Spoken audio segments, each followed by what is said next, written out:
There have been several 90-Day Fiancé franchise cast members who are accused of lacking a backbone and letting their partners walk all over them.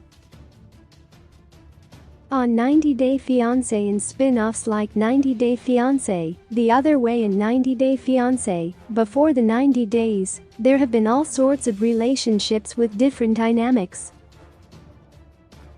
For some franchise couples, partners are on equal footing, but in others, there's a clear imbalance of power, and one partner ends up calling the shots. Relationships where there is equality between both partners tend to be the healthiest and longest lasting. Couples like David Toborowski and Annie Suin or Anna Campisi and Mircea Mistanoglou have managed to stay together because both partners know how to advocate for themselves, and their significant other respects their autonomy and point of view.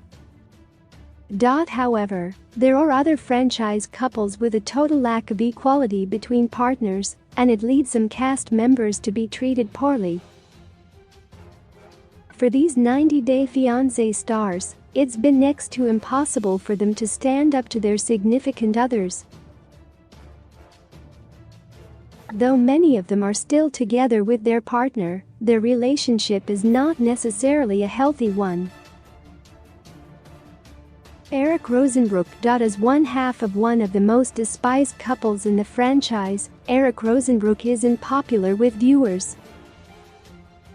The primary criticism he's received from fans is their frustration with the way Eric let his Indonesian wife Lita Margaretha treat his daughter so poorly.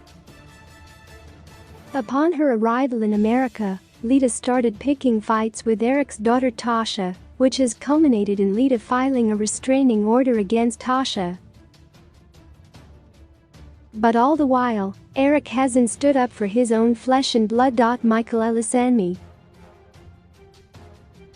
Although on Before the 90 Days Michael Elisanmi may have initially been seen as a scammer, many fans have come to believe that it's his wife Angela Deem who is the abusive and manipulative one in their relationship. Time and time again, Angela has viciously berated Michael, insulted him, and smashed cake in his face, but he's still stuck with her.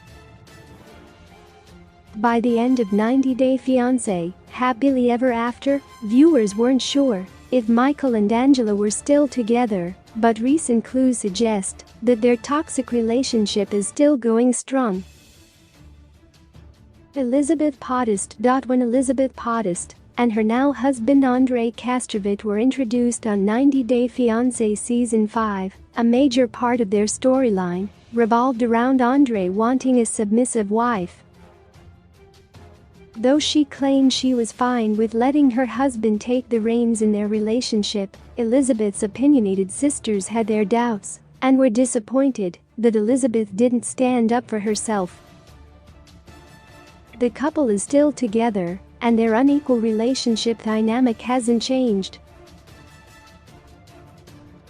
Gino Palazzolo. Though Gino Palazzolo has done some terrible things to his fiancée Jasmine Pineda, in most situations, the Before the 90-Day star deferred to Jasmine's controlling personality. Jasmine demanded to be informed every time Gino left the house when he was still in Michigan, and her excessive requests for check-ins have been called out by viewers. Many fans think Gino should stick up for himself and assert his independence, but he doesn't seem to want to go head-to-head with Jasmine. Jenny Slanton. Though Jenny Slanton finally got what she wanted and married Sumit Singh at the end of The Other Way Season 3, it was a long time coming, and many viewers believe she should have put her foot down years ago. Sumit strung Jenny around for about a decade before their recent nuptials, and he came up with excuse after excuse.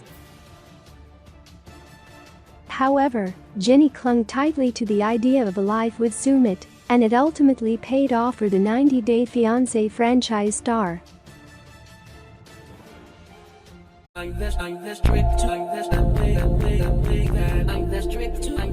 to Chloe.